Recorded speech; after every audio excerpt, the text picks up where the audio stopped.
Hi, my name is Caleb Lindsay. Today's date is March 20th, 2026, and this is going to be my week 5 submission for FTH 212. I'm going to be manipulating this firearm a lot today in this video, so first things first, we're going to go ahead and clear it. So remove the magazine, nothing there. Go ahead, lock it back, visually inspect, physically check, nothing in the chamber, and we are clear. So I already did a field strip, and I checked out everything that I kind of want to work with when we're doing all this trigger work. Looking at like the trigger feel, okay, like it feels to me like a discount Glock. It's got that spongy feeling, a lot of that spongy feeling, and the biggest thing that I've noticed is right here, okay, this creep. Okay, so you get past the safety, and then you got all this creep before it finally breaks. That's the kind of stuff that I want to try to get rid of. And then the reset also takes a little while. But I don't know. This is kind of, I feel like this is kind of what I would expect from like a Glock clone. So the first thing I ended up doing, just because we're doing a bunch of trigger work, is I went ahead and got my my current trigger weight, and we're sitting right at about 5 pounds. That's going to be our baseline. That's going to be what we're working off of. Secondly, I went ahead and did the disassembly before I started doing my layout fluid, and this guy kept me at my bench for like an hour. I could not figure out how to get this thing off. And what it looked like was going on was my slide stop release, or my slide stop, just stuck in that groove and would not get out of there. But finally got it. So layout fluid next. So it took me just as long to get that trigger pin back installed, but I went ahead and ran the action about 10, maybe, I don't know, I think I did it actually like 15 to 20 times, just to make sure that I could see those wear surfaces. And I wrote down everything that I saw. So I saw, like, obviously, like the sear surface had wear on it, striker lug, and then I already cleaned it up, but on the back of my trigger bar and on the connector, there was like a rubbing surface there, and then on the connector itself. So those are going to be the spots that I am going to touch up using stones, and then I'll polish them with the Dremel. So those were all of the affected areas when I was looking at it. Now, like the sear surface, it's obviously going to have wear on it. As soon as you're trying to disconnect from that sear surface, it's rubbing. Okay, doesn't mean I need to polish it down or stone it or anything like that. That could actually be kind of risky. This firearm is at a positive sear engagement right now, and I don't want to change that. Next, it's also asking, should these areas be stoned, polished, etc.? Why? I'm going to say both. I'm going to start with stoning to remove burrs and imperfections, and then I'm going to use the polish to basically, I'm going to call it kind of like fine-tuning it. Okay. Last on this section, it says, how do you determine when a material needs to be removed or polished despite rub marks? At least the way I interpret that question, I kind of already answered it. So like I brought up the sear surface has rub marks, but it's very obvious why. Should I mess with that? I don't want to. I'm going to leave it at the current engagement. Right? I already kind of started working on the inside of my trigger bar here, stoning that. But I'll be working on the inside of there. I'll be working on that right there, and this guy in here. I might be working on the slide just a little bit, just to cover all of my bases. Just got done doing my actual polishing with the Dremel and my little Flitz compound.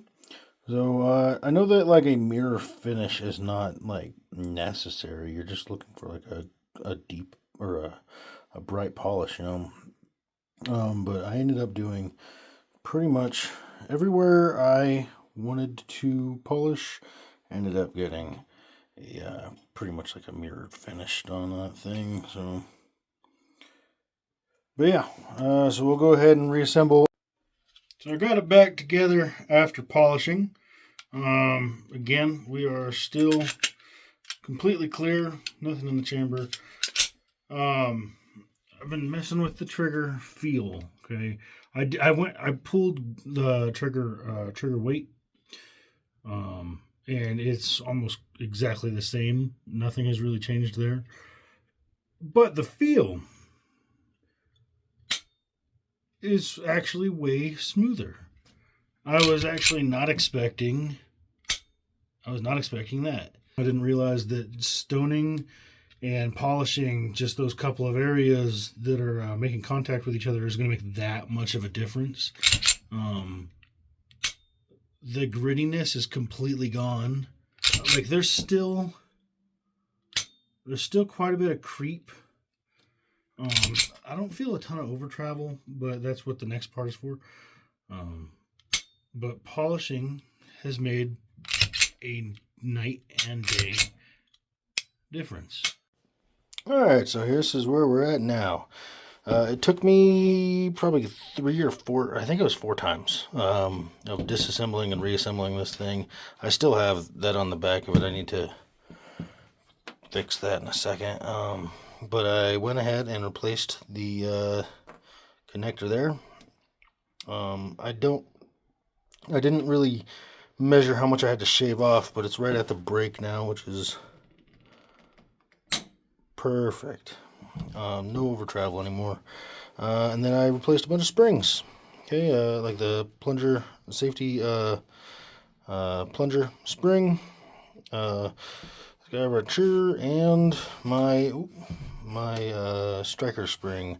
I went with the 3-pound this time. I'm gonna probably put the 2-pound in there later just to see what it feels like because I'm curious, but I probably wouldn't leave it in there.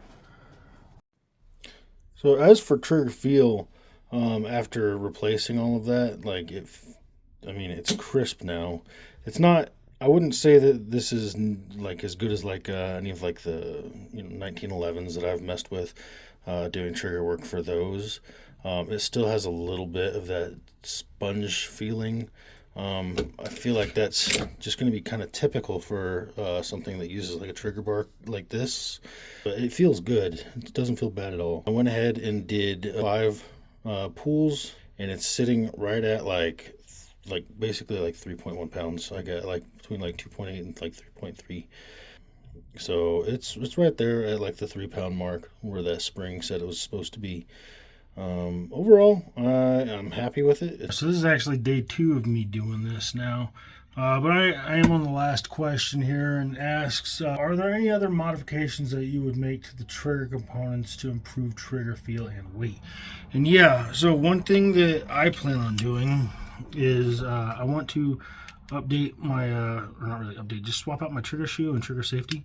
There's nothing wrong with like the PSA setup.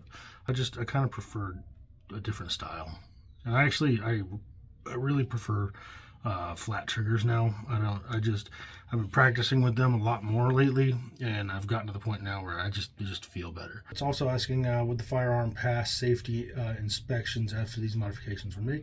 Yeah, for sure it would, because I wouldn't be changing, like, I don't want to change like the trigger weight any more than we have. And I wouldn't be changing any of the safety features. I guess if I did a different trigger, it would be changing my trigger safety aspect of this, but it's still a trigger safety.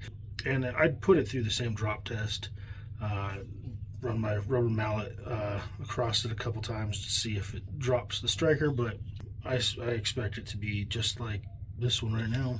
It wouldn't be any different. Anyways, that's my week 5 assignment. Thank you.